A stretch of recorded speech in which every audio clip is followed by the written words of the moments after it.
Good Luck High Five, episode 529. That's right. You're listening to a podcast that's for you if you play Magic the Gathering. Whether you are furious about winter or you don't experience winter, we are here for you. I don't experience winter like on a fundamental level. Just not experiencing You're it. refusing to experience winter. Precisely. It is around you, but you are declining to participate. Yep, that's right. Respect. I'm one of your hosts, Maria. I'm another one of your hosts, Megan. And the reason we're talking about winter on the show today is because we're leaving all that behind us. Yes, we are. This is our spring break episode. What does that mean? It's all games all the time. We're just hanging out, having a good time. Exactly. We're going to play a bunch of randomizers. Yes. We're going to have some story time with Megan. Yes. I'm going to open my first ever secret lair that I have ever purchased ever. Baby's first secret lair. Baby's first secret lair. We're going to play a bunch of flavor text theater games, including the brand new, as of last episode, Cast Reanimate Kill. Yep. This turned out to be a good game. Exactly. Great game. You know, Great we're game. just gonna try and leave reality behind That's for a little bit. We're kicking back. We've got our toes in the Yes. sand, and the sun Yes. is on our minds. You know? And Hey, what's on your mind? The sun. The sun. Just think, look, here in Minnesota, this is right now our as of this moment, 8th snowiest winter ever to happen in Minneapolis. And it just keeps And snowing. it's just that it keeps going. It just keeps going. It is mid-March. Yeah. It is not the beginning of March. It is mid-March, and it snowed yesterday. And the day before. And the day before. And it's supposed to snow this Friday. No, it's not. All right. I strike that from the record. Stricken. It is stricken. And you know what? We're just kind of done with it here. We're so done with it. So we wanted to have a daiquiri on the beach. And that's what this episode is for your ears. It's a daiquiri on the beach for your ears. Yes. So sit back and sip this daiquiri for your ears. Don't put a daiquiri in your ears. This is not a medical podcast. No, that's gross. But thank you everybody who supports us on patreon.com/GLHF Magic. We love you so much. You keep this show happening. Yes. You keep those ears drinking down those sweet, sweet daiks. And thank you specifically to this week's new patron, Chris. Yay, Chris! Thank you so much, Chris. More like Chris Kringle, am I right? Yeah, Who absolutely. Are you? Magic Santa Claus? You've Santed us this week big time. This episode's for you, Chris. This episode's for you, the whole thing. But as always, if you want to claim some specific part of it, you can head on over to our patron-only Discord. It's a great place. And let us know which part of this episode is yours specifically. If you want to join our fam, you can. It just takes like 5 mins, probably less than that, probably like two 5 mins. mins, baby. 5 mins. /GLHF Magic. Get on our Discord. Right now I'm looking at a really cute comic somebody shared on our Discord, which is about cute cards. Yeah, it from is Cardboard about cute Crack, cards. you know? Also, maybe you're one of those people who's like, what if Twitter really does die? What am I going to do? And I'll tell you that my answer already is Discord. Yeah, it's gotta because be. I already check Discord all the time. It's great. It is my new checking social media. It's just going to Discord, where instead of seeing people say dumb things on the internet That you don't know. that I don't know, I get to see people I know and like talk about things I am interested in. Incredible. Discord. Truly incredible. Wow. Join our family, everybody. We'd love to have you and get an episode dedicated to you next time. We also want to say thank you to Card Kingdom. Yes. We love them. Card Kingdom, cardkingdom.com/GLHF, the place to go to kill your winter blues. Absolutely. You know? Little retail therapy for the next when it doesn't snow on Friday. Exactly. For when it doesn't snow on Friday, I will not be going to Card Kingdom to purchase things to make me feel better about it. Yeah, absolutely. You can get whatever you want there. The complete bundles up there available now. I know a lot of people are having kind of trouble finding these. Card Kingdom's got them. So you can check that out. They're beautiful. I have one and it's the greatest position I've ever owned. You can sell them cards. You get a sweet rate if you turn your cards into store credit. That kind of thing. They sell you singles. Yeah. Foil out your commander deck, etc. So just go there, cardkingdom.com/GLHF. Let's kick off this episode of some spring break vibes from the Randomizer. Maria, I'm going to show you an art that does not have spring break vibes. Is this the opposite of spring break vibes? This is not. It just is simply not. Here we go.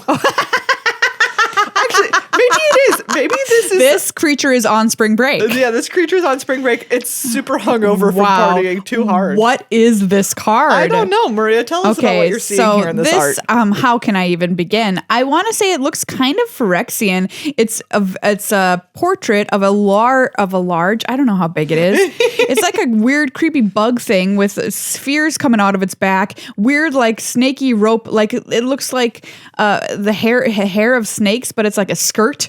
It's some kind of robot bug situation. It has mandibles and teeth and green glowing eyes. Yeah. Everything else is black and white. Yeah. What on earth is this card? Well, what do you think it is? Okay, I think this card is called Bug in a Rug. Oh, okay. Yeah. It's an artifact, but it has a green activated ability. And it's green it's like a little 2/1. It's tiny. But for green, you can go and find a swamp out of your deck. Wow. Okay. Just forever. That's a repeatable effect. Yeah, it's really busted. That is busted. Well, this is an artifact. It's called Anadet Lurker. You can see it here. It is a 5-mana artifact creature. It's a 3/3. When it is put into a graveyard from play, you gain 3 life. The end. What is this from? It is from Fifth Dawn. Weird looking card. It is a very weird card. I've never seen a card that was no color except for one part of it. It's in like grayscale except for its eyes. Illustrated by Jeff Easley.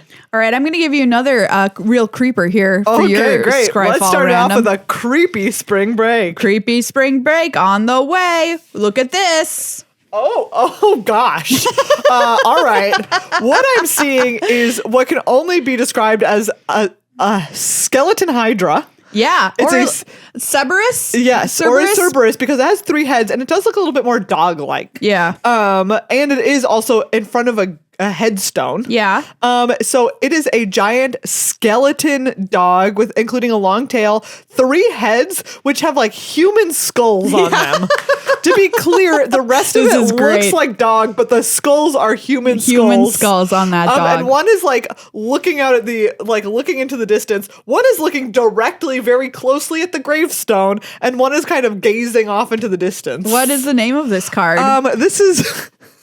I'm gonna tell you the first thing that came to my Great, mind. that's what I want. Number one thought, that no thinking, just saying. You know what I mean? Loyal Bonehound. Great name. Great name. What I think the name I'm of going to this tell you card something. is. Bone is in the name, so you're going to get a point for that. All right. I'm going to say that this is a black creature. It's going to be 3 and a black for a 3/3, and you can pay we'll say 5 and a black and exile 2 creature cards from your graveyard to return it to the battlefield. Well, let me just tell you something. If we had a, randomizer award for closest to getting it right, I think you would win for this. Oh. This card is Boneyard Aberration for 4 and a black for a 3/3, like you said. Oh. Creature skeleton dog. Wow. When it dies, exile it. If you do, conjure 3 cards named Reassembling Skeleton into your graveyard. Wow. You see, you got the reassembling skeleton part of it even in there. Oh my goodness. Wow. I think that like 3 and a black for a 3/3 is like the closest that I've ever come. Like that's really good. Very close. This card is from Jumpstart Historic Horizons. So that's why you might not know it off the top of your head. All right, Maria, we're just going to roll right into another one. We're doing more because today is spring break. It's spring break, baby. Let's just look at some arts. I mean, look at this art. This is some sick art, nice. Man. Okay, we're seeing a woman with really cool armor. Looks like from Kamigawa, has bones in her hair, arms outstretched against a red background. What is that? She's got like a hammer of some description. She has 2 weapons, one in each hand is like some kind of hammer or something, outstretched, ready, and they've got energy lines around them like they're activated. Yeah, Maria, tell me, what do you think this card does? Yeah, this is a red card. And it looks like, it feels like Monastery Swiftspear kind of vibes. Oh, it does really have Monastery Swiftspear vibes. I'm going to say this is going to be a 2/1 for 3 with haste, and it can't block. Wow. All right. So it is a 2-1. This is from Dragons of 2-1 Tarkir. vibes. Oh yeah, sure. That's more. She looks more like Tarkir. Yeah. Colligan Aspirant. Okay. 1 in a red for a creature human warrior. It's a 2-1. Whenever it becomes blocked by a creature, it deals 1 damage to that creature. Wow. Pretty close. This was like quite a good card. I remember in an aggro red deck in Dragons of Tarkir. Yeah, absolutely. All right. Here's your next card. Oh my gosh. It is enormous crab. It's enormous crab. He's so big. He's the biggest crab that ever lived. He has 2 enormous crab arms in the front.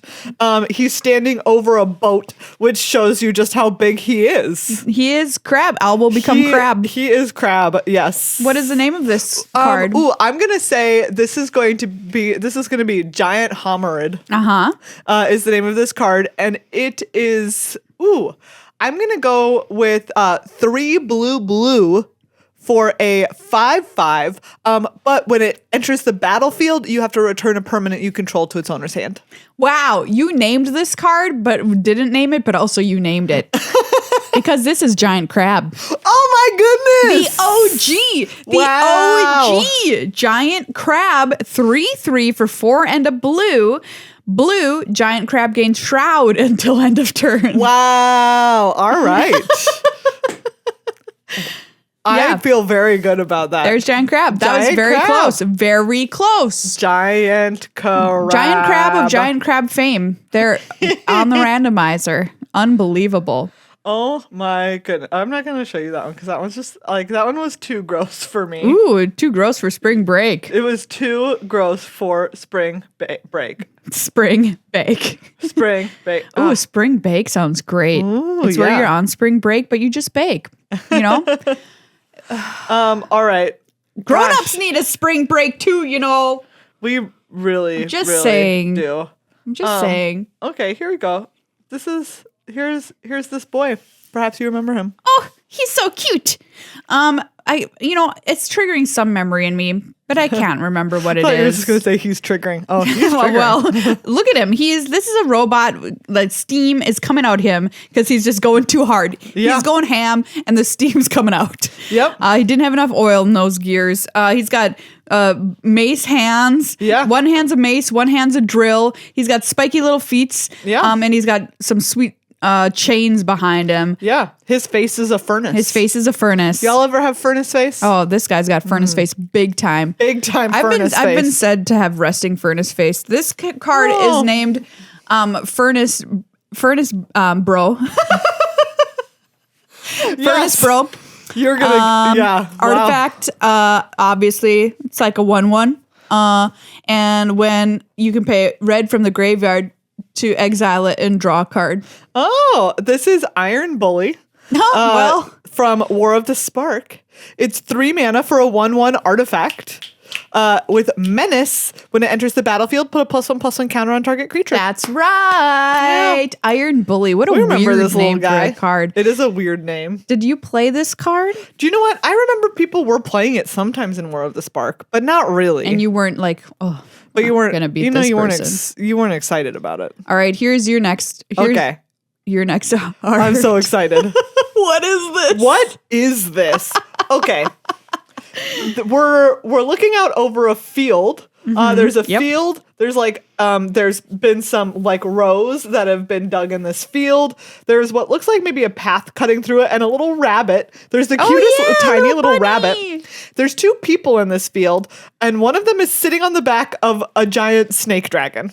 It's really not a dragon because it doesn't have wings. There's no wings involved here. It's an enormous snake. But it has dragon face. Yeah, dragon. I've been told I have dragon face. There it is. And big spikes on its tail. And one of the people is just like sitting on the back of this dragon. Yeah. And the other one's just standing there like, leaning on its little hoe. Super chill. Like exactly. This dragon's just here. This dragon's here. I'm gonna say that we're gonna call this we're gonna call this Tilling Worm. Tilling Worm is the name of this card. You're very close. You're terrifyingly close, honestly. And it's 2 and a green for a a little like 2/2 worm. But when it enters the battlefield, you can go and search your library for a planes and put the planes into your hand. I'm getting scared by how close you are getting on these cards. The name of this card is Harvest Worm. Wow. Which is basically tilling goodness. worm. That's basically correct. It is 1 and a green for a 3/2, so almost correct. Wow. And yes, it has a land ability. When it enters the battlefield, sacrifice it unless you return a basic land card from your graveyard to your hand. Wow. That's weird. What a strange card. What set is that from? Weatherlight. Okay. Weatherlight, and was included, by the way, in the World Championship decks from 1997. Wow. I know because they printed it as one of, back in the day, you could get the World Championship deck. You could buy it as non-tournament legal gold border cards. And this was included. So this was in a World Championship deck. I don't know if they did the top 8 or whatever, but somebody played this card and did very well at the World Championship in 1997. That's nice for them. I was just going to say, wow, this card is a real trash nightmare, but like... Apparently not. Not in 1997. If you have ways to put lands in your graveyard. It was good enough. Yeah. Wow. I mean, things were different in the 90s. This is the flavor text. The worms weave. What does that mean? And it's not talking about the worm's hair. It just says it's an elvish expression meaning plowed fields. Huh. The worms weave. All right. How are your fields? Well, the worms weave them. You know what I mean? Okay, I guess they've been plowed. All right. Thanks, elves. Wow, some really cool cards on the randomizer this week. The art week. on that last one, you all have to go look up Harvest Worm. It's pretty cool. Is very cool, and I love the rabbit. There's Stephen L. Welsh. Yeah. Before we go to our next segment, Megan, I want to ask you, what do you think is the most spring break card in all of Magic the Gathering? Okay, as soon as you asked me this, I had an answer, and the answer is Oko. Explain yourself. Look, you don't think that Oko is like... On spring break? Oko went to 1 year of college, but he hit spring break of his first year, went on spring break, and never came back. That's Oko's vibe. That is definitely Oko's vibe. Oko has the vibe of just like, baby, I got to spring break, and I never left spring break. What was Oko studying their first year? Was he I'm just doing generals? Yes, Oko was 100% undeclared. Undeclared major, went in, hit spring break, was like, I don't need this. I love that. Okay, well, the correct answer is Galia of the Endless Dance. Oh, okay. Galia of the Endless Dance is... pretty spring break. Very spring break. If you have a choice for most spring break card of Magic, please let us know. You can tweet at us at GLHF Magic with the hashtag... Wow. Spring break, MTG, to let us know. Galia is absolutely the most spring break. Look at her partying. I was just thinking it. I was like, what is the most spring break card? And this instantly popped into my head, and I was so curious if it would also pop into your head. Oko, great answer as well. Just let us know, everybody out there, what is your choice for spring break card? Yeah. And if you were to make an entire spring break deck, I mean, would Oko be your commander and then you built around it? Although then you couldn't play Galia of the Endless Dance. Play Galia. But I think you got to play this card. You know what I mean? In that kind of deck. Anyway, let us know. I'm curious. All right. It is time for Baby's first secret lair. Here it is. Yes. I love its slim packaging now. Right now they have so much them better. just in these little envelopes. Yeah. This is the secret lair Roadshow edition. Look at the kitties. Look at the kitties. This is from MagicCon Philadelphia and is the very first secret lair I have ever had or opened. This is it, everybody. You're witnessing the first secret lair opening. Oh my goodness. And it includes a card. If you're like, I already know what's in there, there's a special card. No, there's always a special card. There's always a secret lair That's card the in there. secret. Look at this little envelope. I know. There's a little thank you card in there. Oh, cute. Which is really nice. All right. I'll here hold we this go. up, everybody, so you can see. That was in there. Thank you. Ooh, this little paper wax packaging is nice too. Yeah. All right, here we go. Pulmonic sliver. Ooh. Oh, I think that this is my secret. That's your secret card. Yeah, that's your secret. Oh, do you know what? Pulmonic sliver is gross. What does that card do? It's all sliver creatures have flying. All slivers have, if this permanent would be put into a graveyard, you may put it on top of its owner's library instead. Ooh, okay. That's OP. Hey, that's really good. 3/3 for a 3 white. So there's that Sliver Commander deck that's coming out. I wonder Yeah. if you would want to put put this guy in friend in there. All right, here we Foil. go. Oh, they're so cute. Here we have Felidar Sovereign.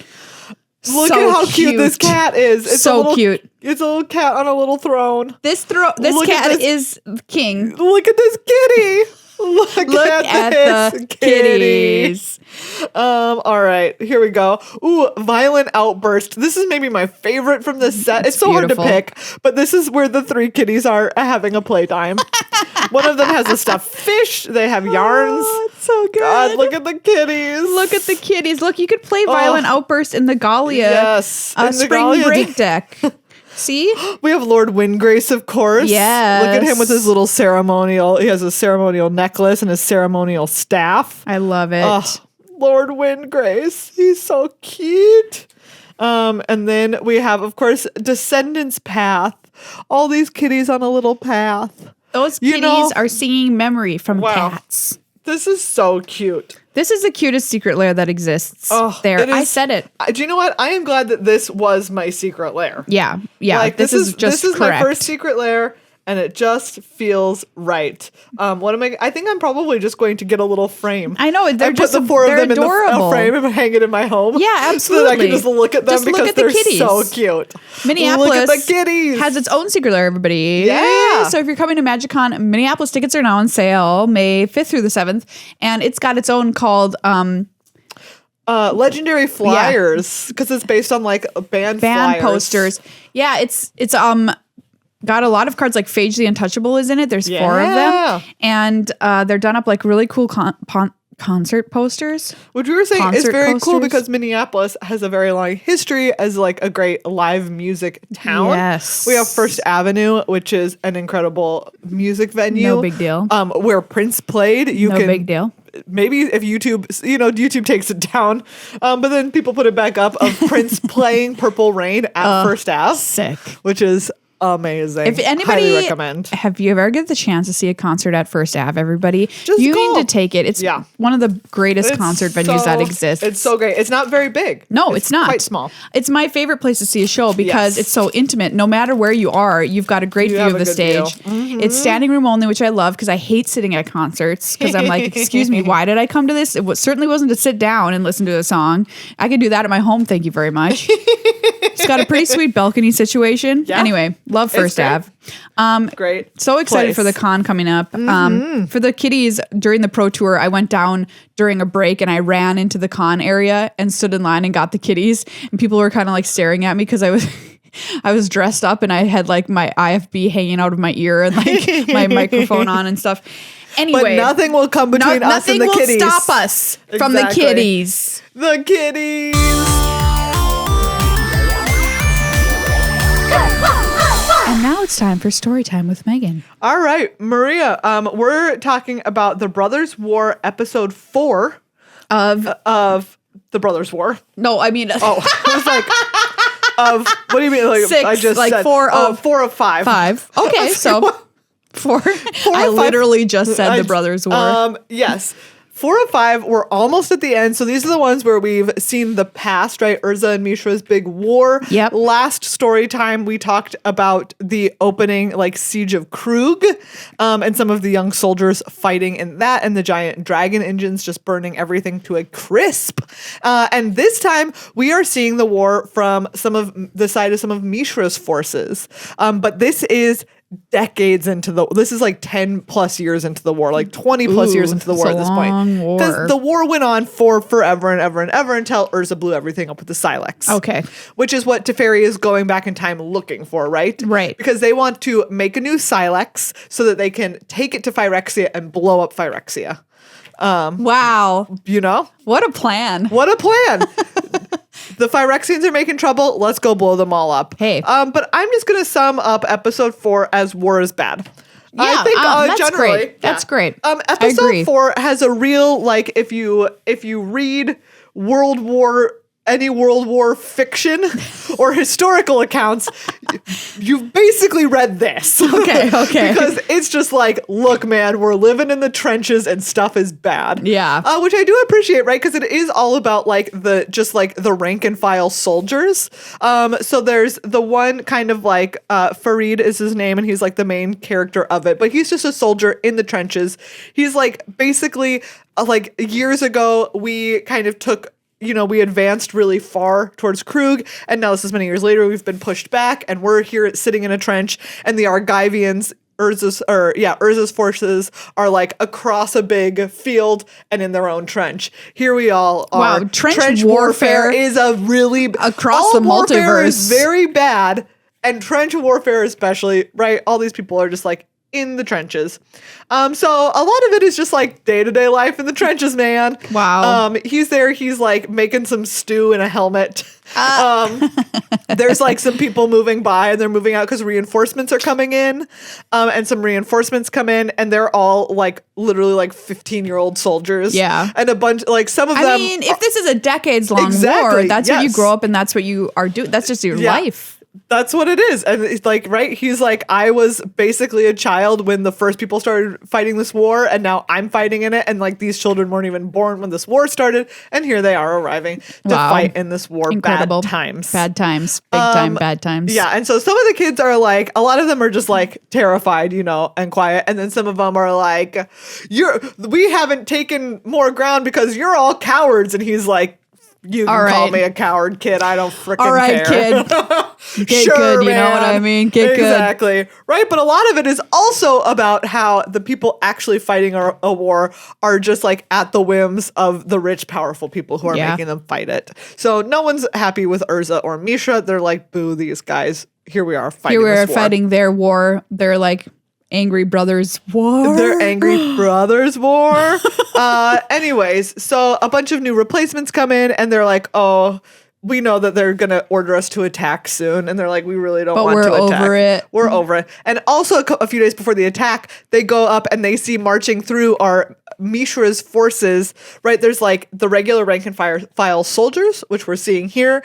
There's like the dragon engines and the big mechs and stuff like that that they sometimes used to fight. And then Mishra also is messing around in bad territory, making what they call here transmogrants, which are corpses melded with machinery. Wow. Disgusting and terrifying. Sounds very Phyrexian, honestly. And yes, and it is, of course, early Phyrexian sort of mentality. And even all of the soldiers on Mishra's side, including these ones that we're following in this story, watch them march, and they're like, this is disgusting and unnatural, and it's really bone-chilling. Well, yeah. And so it's basically like, it's just like corpses that have been hauled off the battlefield, or people who refuse to get conscripted into the war get turned into transmogrants. Bad times, man. Have I ever asked you if you could have a machine part of your body, what would you choose and why? I think that we did talk about this. I feel like you wanted an extra arm. I think I did say an extra arm. I mean, yeah. Yeah. A grabby arm. Exactly. With great strength. Someone drew it, remember? Someone drew me with my scorpion arm. And what was yours? That's right. I don't remember. What was your scorpion arm? I was trying to think about it, more and I'm like, you, but I think it was me. The first thing that came to me was that I would have a little microwave in my stomach, so I could just heat my own food up real fast without having to go into the kitchen. Microwave stomach. You just pop it in there, pop it out, and eat. Great. One stop Microwave stomach. I'm gonna put my hot pockets in there for my arena codes. Yep. Pull them out, eat, and get my Vivian on the hunt deck. Oh my god. Yeah. So they're all like, this is disgusting and terrible. And so it's like before they're ordered to attack, one night, Farid and his friend that he's been in the trenches with, and then like one new guy who's a longtime veteran who's like, yeah, I fought back when Krug was first attacked. Whoa. And I like lost an eye, and I thought that I was done with the war, but here I am again. Boo, war. Yeah. And then one very young, like 14-year-old new recruit kid. They all sneak out at night with one of the officers' permission, and they go across the no man's land between the trenches, and they hide in like an old ornithopter, like a gutted ornithopter. And they put out a little white flag, and some Argivians, anyways, they come and meet them there, and they trade supplies. Oh. And they all have like a nice time, and he's like reminding you like that it's Hey, like one of guess those what? moments again that it's like it's not the battle, it's not between me and you. Yeah. It's like these jerks, up top telling us that we have to fight each other. And so they tell them, they're like, hey, we're getting ready for an attack. There's been a bunch of transmogrants coming in. And they're like, oh yeah, we know that you're ready for an attack. Thanos is bringing a bunch of mechs in. And then sure enough, the next day there's like a big, right, they're ordered into battle. They cross the trenches, and there's like, the Argivians aren't there. They retreated back. And so they are like, they're able to survive the fight because there wasn't really a fight and take the trench. And then the Argivians that they met left like a little piece of wrapped chocolate that says thank you. Like a little note that says thank you on it. So We could all just people be didn't chilling really in an have to die in ornithopter them. if Yeah. we wanted to. Some Playing people- Mario Kart. Exactly. Some people did die in the battle, but not as many as could have. And then, of course, sure enough, we later see Teferi appear in this battlefield at night, and he's like, this is awful. Look at all the, like, is so many dead people dying in this war. And also, it's not the right moment. He's like he's again trying to find the moment for the Silex when he can see it. He just so needs can get somebody the to someone to pull it out so he can just yoink it. Exactly, so he can yoink it. No, I think so that they can better understand the Silex before making one. Right at this point, they haven't really made Because they can't take it because that would. and they also don't know disrupt the how it timeline. works. Exactly. I think it's that they don't know how it works. Sure. So he doesn't know how to activate it. So he's trying to find the moment before Urza activates it so they can find The out how on to button. Exactly. He's like, how do I turn this thing on? I need to travel through time, thousands of years back in time to watch Urza turn on the Silex so that I know how to turn it on. But he's Great. like, it's really hard and I'm running out of attempts to do this, right? Yeah. And then he's like on this battlefield and he sees some really spooky transmogrants there. That is spooky. Exactly. That are very spooky. And they try to grab him, but luckily, he's just a little time ghost in their time. He's like, shoom, bye. Yeah. All right, so he's got one more opportunity to find out how to turn on the Silex. Exactly. Where the power button is. Before we wrap up Brothers War Storytime. Yeah. Wow. And then we'll talk all about what's happening on Phyrexia right now. Love how it melds itself into Phyrexia, honestly, through this story too. Ooh, the transmogrants? Yeah. Bad news. That's kind of cool. I never knew that those were wandering around back then. That's creepy. Spooky and gross. Okay, everybody, we're about to play Good Luck High Five's hottest new game, Cast, Reanimate, Kill. All right, Maria, I have 3 boosties here. Okay. I have 2 draft boosties and a collector, boosty. We're going to play Cast, Reanimate, Kill. Okay. And we're going to play MadLibs. Yeah. Your pick for Cast, Reanimate, Kill? Okay, that's going to be a tough one because I might be swayed by the art and the collector booster, Do you know what? I think we should do collector boosty. All right, collector Let's do boosty, it. Cast, Reanimate, Kill. This is Phyrexia All-Be-One collector booster. Gosh, they're so good. Collector boosters. I know. They get me every time. Here we go. So are you going to pick 3 randoms? Yeah, we'll pick 3 random cards. Okay. Here we go. Here's one. All right. We've got Venerated Rot Priest. Oh, my new favorite standard friend. Yeah, very good. Shieldred's Edict. Okay. And Rustvine Cultivator with the really nice ichor art. Should I get us another creature instead of the Edict? Yeah, because we can't really reanimate Kaya that. Intangible Slayer. Wow. With this, this is beautiful. The Junji Ito art. Yeah. It's really good. Wow. Okay. So Venerated Rot Priest is the 1/2 with Toxic 1, and it adds poison counters whenever something is targeted. Yeah. Rustvine Cultivator is the little single green common it's a 1/2. You can put an oil counter on it or remove an oil counter to untap target land. And then of course Kaya Intangible Slayer. This is our very expensive 7-mana planeswalker, but she has hexproof and lots of nice abilities. That is everybody. And look at the this. art in this is gorgeous. It's this one. It's really cool. Okay, what are you casting? What are you reanimating? What you're killing? I have my answer. I have my answer also. Okay, I wonder if it's the same. All right. I am casting Venerated Rot Priest. Yep, same. Because I literally did that this past weekend. It is a single green mana. It is a perfect one drop, and then it's a 1/2. And even when they remove it, it gives them a poison counter. It is furthering your game plan. Poison counter on the way out the door. Exactly. Boom. Love it. So good. All right. I am reanimating Kaya and Tangible Slayer. Yes, let's reanimate a planeswalker. All right. She's so expensive, so we're just gonna say, Joe, we're gonna find a way to put her in the bin and then put her back on the battlefield. Absolutely. Kaya's in reanimation. Yep. And then we're killing this Rustvine Cultivator. Kill the Rustvine Cultivator. Don't care about that card. It's nice in draft. It's a good draft card. But also, why am I killing it? Like, I'm really kind of wasting my removal spell. Yeah, you really are. We'll say you're chump blocking with it. Killing can mean any number of ways that you're killing it. You're going to chump block with it. Okay, great. With that Venerated Rot Priest. Sweet pulls in that I first know. 3 right there. All right, here we go. Ooh, a Thrumming Bird. It's a foil of the Ichor art. Really cool. Let's see here. Tamiyo's Immobilizer, which we'll put to the side. Ooh, the Fair Basilica, also. Foil. The Monumental Facade. Extended borderless. art. Yeah. Borderless. All right. Let's keep going. You need a creature. Planar Disruption. Not Nope, a creature. Not a yet. creature. All right, this one. Ooh, Another Thrumming Bird. Oh, it's the Phyrexian step and repeat. Oh my Look goodness. at it. So we have one that's normal foil and one that's step and repeat. With the Phyrexian symbol on it, everybody. All right. Ooh, and then we have Axiom Engraver just in foil. Oh my gosh. All right, I've got mine. Hold on. Okay, got it. All right, I am casting the step and repeat Thrumming Bird. Yes, absolutely. Of course we are. It is like, it's so like the top, like the coating almost looks like liquid on it. That's what I'm saying. The coating on this, now this is a normal foil, and that's a Phyrexian foil. It's like so glassy. It's different. Yes. Does it feel like they weigh different amounts in your hand? I was wondering about that. Wow. Okay, let's see. Like, does this feel heavier? I think it does. Because of the coating. coating. Do you want to try? Yeah, maybe I'm imagining it, but I really think that it does. It feels more substantial. Yeah. I would not be mad if this was the foiling on all foils like this.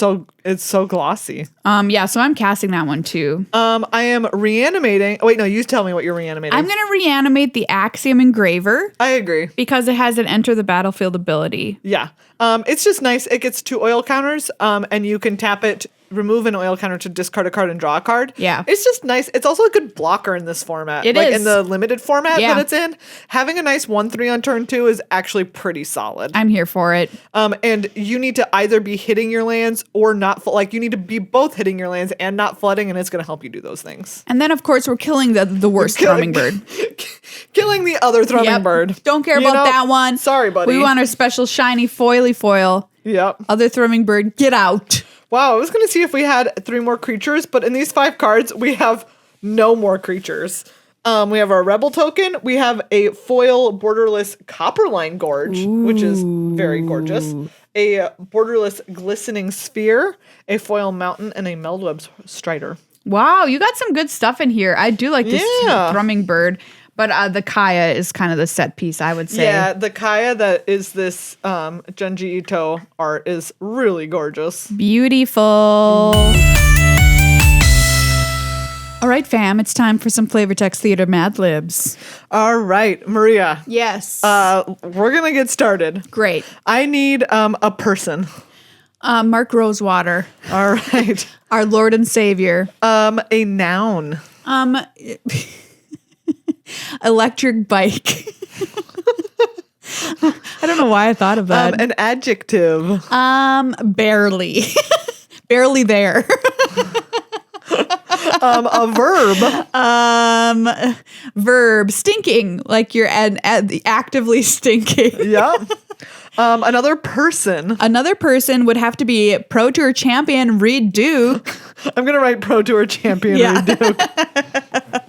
I mean, we've got to use him. He just won the PT. And a place. A place. A toilet on Phyrexia. like a porta potty. A Phyrexian porta potty. Okay. We got there. I just needed to clarify it in my own brain that's what I was thinking of. Phyrexian porta potty. All right. Are you ready for your first? Yeah. Are you ready for your first flavor text? Okay. This is Nahiri's sacrifice. Oh. The original says, Nahiri's last free breath became a defiant roar as she tore apart Shieldred's Coliseum. Oh, no. Mark Rosewater's last free electric bike became a barely there roar as he stunk up. Are you trying to use stinking as my verb?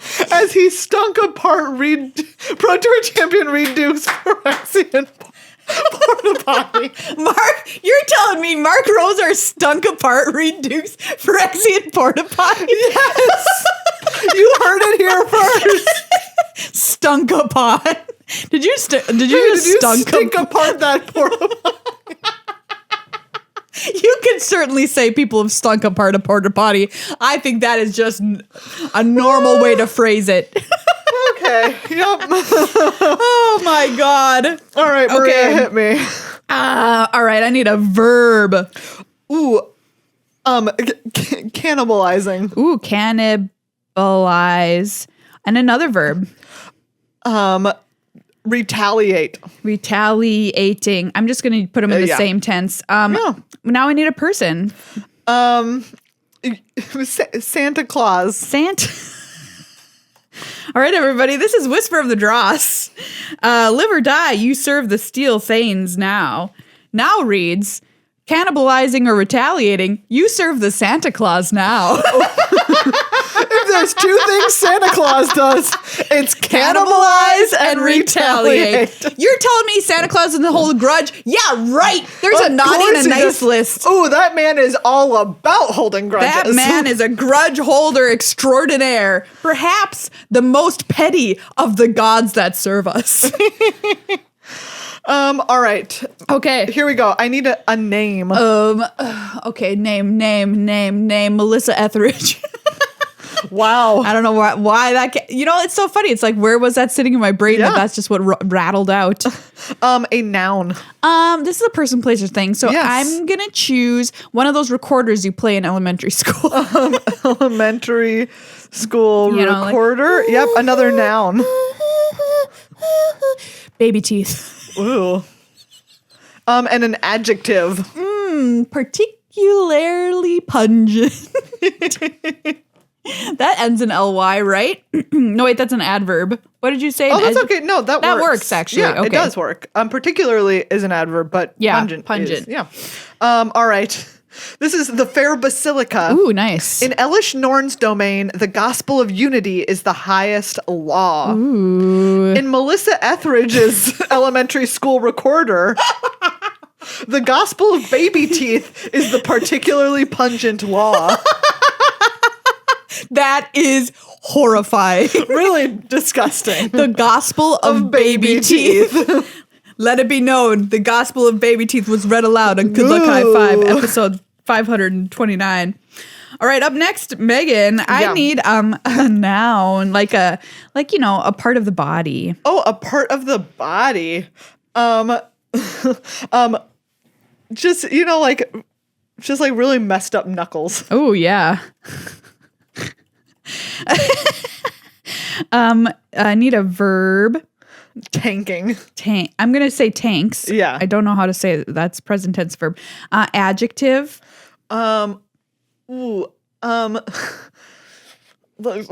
Slippery in a disconcerting way. Yeah. I don't know if there's a non-disconcerting way, but Yeah, but like slippery in like a really disconcerting way. Now I need a plural noun. Ooh, marching bands. Ooh, yeah, marching bands.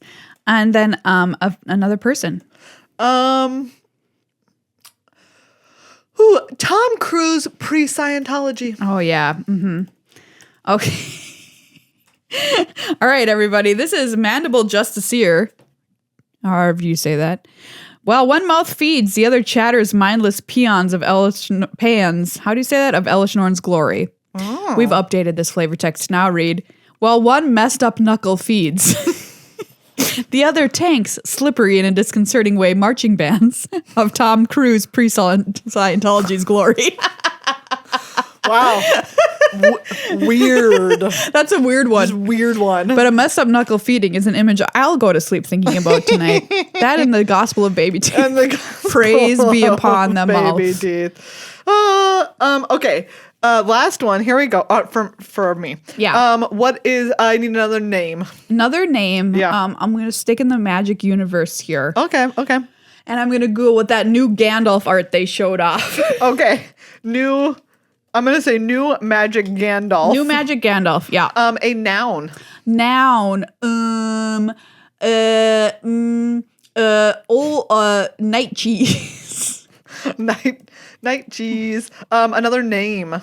Another name would just have to. Well, we talked a lot about Teferi, so Teferi.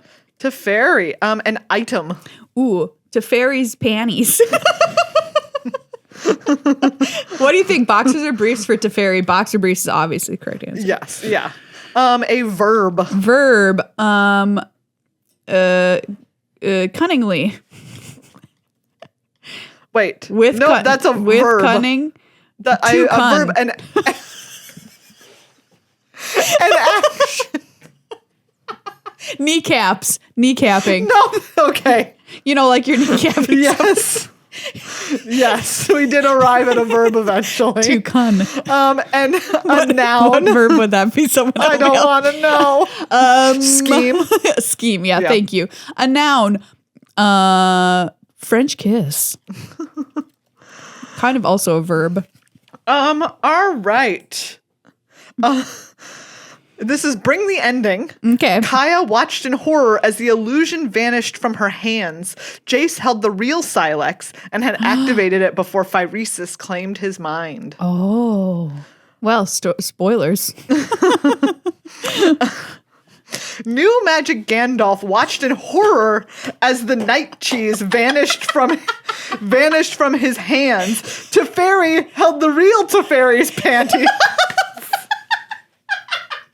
and had kneecapped them before French kiss claimed his mind. Teferi held the real Teferi's panties? My God, what's going on in magic these days? Time travel is just getting too weird. See, this is what could happen, Paradox, where you're holding your own panties. Where you're holding your own real panties. All right, I need another person from you. All right. Let's go with Gideon's ghost. Oh yeah, the ghost of Gideon. Yeah. Okay. Verb. Yeah, we'll say haunted. Haunt. Oh, haunt. An adjective. Oh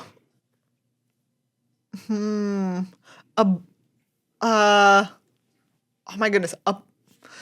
Why can I not think of an adjective? What word? To cun. I don't know. Is that what you? Glorious. Glorious. Gloriously. Okay. Name of just, somebody's name. Or somebody we know, Seabiscuit. Wait, no, the Black Stallion. The Black Stallion. And what's a job title? Ooh, that one might have. Yeah, a poop scooper. Poop scooper. Yeah. This is the card Lattice Blade Mantis, which previously until now has read, Urabrask doesn't think big enough. Glissa, Sunslayer, attributed to Glissa. It now reads, the ghost of Gideon doesn't haunt gloriously enough. The Black Stallion, poop scooper. Wow, the Black Stallion, a poop scooper is saying, you don't haunt gloriously enough? Uh-oh. Things must be real bad. Haunt gloriously and praise the baby teeth. Amen. Well, so I'm really sorry for how we besmirched Mark Rosewater's name. Because he just stank up Reed Duke's Phyrexian porta potty. He stunk apart. Stunk up. Yeah, stunk apart. Stunk apart. Reed Duke's Phyrexian porta potty. That's a phrase we don't have in English, to stink something apart, but it just really works. It does seem you know what I mean? Yes, it is like a real phrase. Oh man, he really stunk the place apart. We say stunk it up, but I think apart makes so much more sense. Yeah. So if you know a language where apart is used instead of up in this stink it apart, let me know. Oh my God. All right, everybody. That's this episode of Good Luck High Five. thank you for joining us on spring break. Hopefully, like us, you got some much needed laughs. Yeah, absolutely. I feel better. I don't feel great, but I feel better. Yeah, it's been a snowy time out here. So snowy. Next week, we're very excited because the show is going to be about the previews we're going to see from the new Lord of the Rings set. That's right, because we get a first look tomorrow. Yes. So we'll be talking all AKA about today. Yeah, Lord of the Rings. Lord of the Rings. There were some previews posted previously, but the kickoff video starts at noon Central. Yeah, very exciting. Today, if you're listening to this on a podcast debut. So very excited to see what's in store for us there. We got to look at the One Ring already. We saw some Gandalf cards and art. We saw the full art basic lands, which are really cool. You can check out our episode of The Upkeep if you didn't see any of that. Check it out. It's in the whatever, you know where to find it. Search The Upkeep in your podcast app. Thank you once again to everybody who supports us on patreon.com/GLHF Magic. Thank you again to Chris. Chris, this one was for you. Sorry, or you're welcome. Yes. Which part was yours? Let us know on the Discord server. I really hope it's Nahiri's sacrifice flavored text. But that's just my personal hope. You get to pick. You get to pick for yourself. Yeah, you get to pick. Join us to get the episode dedicated to you before our next one. We'd love to have you join us. We've got Card Kingdom as a thank you once again to them for being a great sponsor. I almost forgot to say this up top. This week on Wednesday, we're going to release the episode of Dusk After Dark, episode number 2. Ooh. About Pro Tour Phyrexia. Cute. That's where me and Monty DeVuti talk about the Pro Tour and get into the nitty gritty about production and that kind of things. Because we did a bunch of stuff different this past Pro Tour, including rotating the view of the cameras. We had no downtime during games. There's no shuffling, that kind of thing. So if you want to hear about all that, if you're a wonk for production or want to hear about competitive Magic play that was Pro Tour Phyrexia, here's to answer some of your questions. Check that out. It'll be in this podcast feed tomorrow, Wednesday of this week of the 13th. So check that out. It's just another thing we offer here at Good Luck High Five, What a smorgasbord we are. For you. So I hope you finished your ear daiquiri and that you're feeling pretty good and ready to dance. Let's go party. Let's go break apart a porta potty. I can't get over stunk apart. Stunk apart is so good.